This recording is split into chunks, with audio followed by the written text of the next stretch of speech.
नमस्कार। अक्की tarot reader में आपका बहुत बहुत स्वागत। जैसा कि आप जानते हैं, मैं एक टैरो हीलर हूँ और इस बुक टैरो गीता की ऑथर हूँ। आशा करती हूँ कि आप सबके घर में सभी लोग स्वस्थ एवं सुरक्षित होंगे। कृपया प्रोटोकॉल्स को फॉलो करिए, उचित दूरी बनाए रखिए, मास्क पहन कर रहिए और जल्द से जल्द अपनी वैक्सीन लगवाइए। आज मैं टैरो कार्ड्स का एक बहुत ही इंटरेस्टिंग कंपैरिजन शेयर करने वाली हूँ। टैरो कार्ड्स का जो रेगुलर डेक होता है उसमें 78 कार्ड्स होते हैं, जिसमें दो कैटेगरी के कार्ड्स होते हैं, मेजर आर्केना और माइनर आर्केना। और मेजर आर्केना में 22 कार्ड्स होते हैं और बाकी 56 कार्ड्स आपके माइनर आर्केना में होते हैं।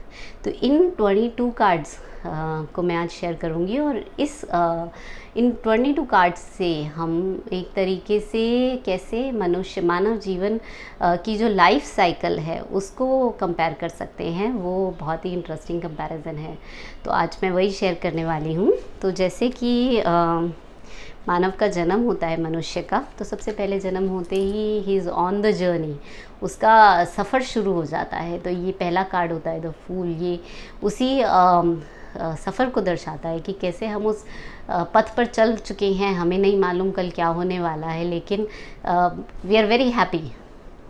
उस समय में हमें आगे भविष्य के बारे में कुछ जानकारी नहीं है, लेकिन हम उस पथ पर चलने को तैयार हैं, खुले मन से उस स्वागत कर रहे हैं उस पथ पर चलने के लिए। और फिर जैसे ही मनुष्य जन्म लेता है, the first thing he gets in touch with is the magician, Yog Maya. जैसे ही मानव बाहर निकलता है और पहली सांस लेता है, तो योग माया का प्रभाव शुरू हो जाता है उसके ऊपर। लेकिन उस समय तक उसका मन अभी भी प्योर है, उसका मन अभी भी साफ़ है, जो ये हाई प्रेस्टिस कार्ड से दर्शाता है। उसके लिए अभी भी सब चीज़ें ब्लैक या वाइट हैं, उसके लिए कोई भी अभी ग्रे एरिया नहीं है। और यहाँ पर उसे अपनी माँ से उसका परिचय होता है, माँ से उसको ममता का अनुभव होता है, प्यार का अनुभव होता है। और फिर उसका इंट्रोडक्शन होता है अपने फादर के साथ, अपने पिता के साथ। और इस इंट्रोडक्शन में उसको डिसिप्लिन समझ में आता है, उसको फादर फिगर समझ में आती है, उसको रूल्स समझ में आते हैं। और फिर गुरु, उसका गुरु से परिचय होता है। गुरु उसको शिक्षा देता है, उसको ज्ञान देता है और उसको रेडी करता है आगे आने वाले पथ के लिए कि किस तरह से उसको क्या करना चाहिए। और धीरे धीरे उसको अट्रैक्शन शुरू होता है ऑपोजिट पर्सन की तरफ, और वो उस फीलिंग को भी रियलाइज़ करना शुरू करता है। और उसके बाद वो उस स्टेज में पहुंचता है जहां पर उसको लगता है कि वो अब सब कुछ सीख चुका है, वो सब कुछ कर सकता है, वो दुनिया पर विजय पा सकता है। तो द चैरियट कार्ड उस चीज़ को रिप्रेजेंट करता है। लेकिन उसे धीरे धीरे समझ आने लग जाता है कि चीज़ें इतनी आसान है नहीं, शेर के मुंह को खोलना आसान नहीं होता है। तो उसको ये रियलाइजेशन होता है कि जो भी उसने हवा में बातें की या सोचा, वो पाना इतना इजी नहीं है, उसके लिए स्ट्रेंथ चाहिए।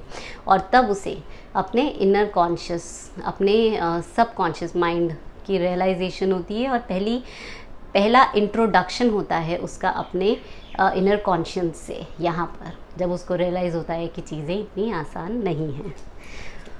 और उसको ये भी समझ में आने लग जाता है कि समय का पहिया तो चलता ही रहता है, आज जैसे है वैसा कल नहीं होगा, चीज़ें बदलती रहेंगी हर समय में। तो यहाँ पर उसको ये रियलाइजेशन होता है। उसको सही गलत में भेद करने का भी समझ आने लग जाती है कि क्या सही है क्या गलत है, किसको चूज़ करना चाहिए उसे। हालांकि वो सब डिपेंड करता है कि कैसे परिप्रेक्ष्य में है वो, क्या उसका पर्सपेक्टिव है उस समय में। पर उसको इस समय तक यहाँ पर समझ में आ जाता है कि सही क्या है और गलत क्या है। और उसको एक अलग तरीके से, एक अलग नज़रिए से दुनिया को देखना वो शुरू कर देता है। डिफरेंट पर्सपेक्टिव से, औरों के पर्सपेक्टिव से वो दुनिया को देखना यहाँ पर शुरू कर देता है। और फिर उसको बिग रियलाइजेशन होता है, बड़ी सच्चाई का अनुभास होता है और यहाँ से चेंज शुरू हो जाता है। पर उसको समझ में आता है कि चेंज जो है वो इतना आसान नहीं है, उसे हर कदम बहुत ही सोच समझ कर चलाने की ज़रूरत है। और हर तरफ से माया की जो इम्पैक्ट्स हैं वो उस पर हो रहे होते हैं। अहंकार, मोह, लोभ, क्रोध, ये सब चीज़ें उसको इफ़ेक्ट कर रही होती हैं और वो चाहकर भी, आप देखिए तो चाहकर भी वो इन जंजीरों को तोड़ नहीं पाता है और यहीं से उसका डाउनफॉल शुरू होता है। उसको सब लोग छोड़ना शुरू कर देते हैं और वो उसको समझ नहीं आता है कि मैं क्या करूं, कैसे इस समय इस प्रॉब्लम से मैं बाहर निकलूं। और फिर वहाँ पर एक उम्मीद की किरण निकलती है और उसको तसल्ली होती है कि चीज़ें फाइनली ठीक हो जाएंगी। वो एक होप, उषा की एक किरण, एक जो फर्स्ट सनलाइट, सन रे होती है, वो उसको एक होप की तरह में लगने लग जाती है। और उसके बाद धीरे धीरे अंधेरा छटने लगता है और उसको समझ में आता है कि ये चीज़ें जैसी दिखती हैं वैसी नहीं होती हैं। कई बारी चीज़ें डिफरेंट होती हैं जो दिखती हैं उससे। और फिर सूरज की ब्राइट लाइट में, सूरज के प्रकाश में उसे सच्चाई नज़र आने लगती है, उसे क्लैरिटी मिलती है, उसे समझ आता है कि पाथ क्या है। जैसे ही ये किसी एक काली रात के बाद जब सूरज निकलता है तो हमें जिस तरीके से तसल्ली मिलती है, उसी तरीके से उसको भी तसल्ली मिलती है यहाँ पर कि हाँ, इवेंचुअली वो उस पाथ पे चल पाएगा, उस पाथ पे चल के जो वो एनलाइटनमेंट हासिल करना चाहता है वो कर पाएगा। और वो इवेंट फाइनली अपने इनर कॉन्शियस का रियलाइजेशन उसको होता है और वो अपने आप को फुल्ली समर्पित कर देता है कि मैं आप पे डिपेंडेंट हूँ। अपने इनर कॉन्शियस में उसको रियलाइज़ हो जाता है कि उसके इनर कॉन्शियस में और कोई नहीं, वो सुपर पावर है जो उसको इवॉल्व करा सकती हैं। और इवेंचुअली आफ्टर दैट रियलाइजेशन, ये रियलाइज़ होने के बाद उसको सच्चाई से रूबरू हो जाता है, सच्चाई से उसका सामना होता है और इवेंचुअली वो अपने गोल को अचीव कर पाता है। और इस तरह से उस ह्यूमन बीइंग की जर्नी कंप्लीट होती है। तो इस तरीके से ये मेजर आर्केना बहुत इंटरेस्टिंगली ह्यूमन लाइफ को एक्सप्लेन करता है।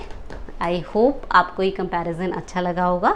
अगर आपको और भी कुछ जानकारी चाहिए टैरो कार्ड्स के बारे में, please feel free to reach out to me, I will be happy to answer. आपका दिन बहुत ही शुभ और मंगलमय हो। धन्यवाद।